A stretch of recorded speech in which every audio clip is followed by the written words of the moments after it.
अस्सलामुअलैकुम दोस्तों, कैसे हैं आप। आज मैं आपको रुंद की कहानी सुनाती हूँ।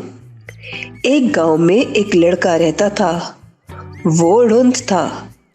वो लाठी के सहारे चलकर घर आता था।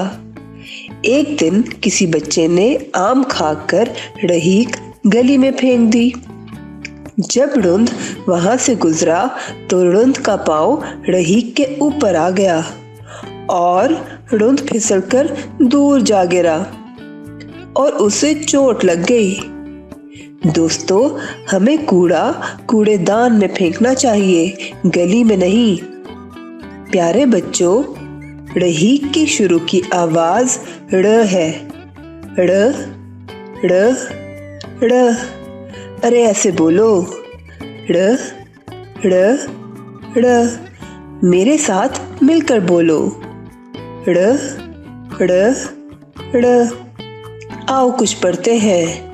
ड़ ड़हीक, ड़ ड़हीक, ड़ ड़हीक, ड़ ड़हीक, ड़ ड़हीक, ड़ ड़हीक।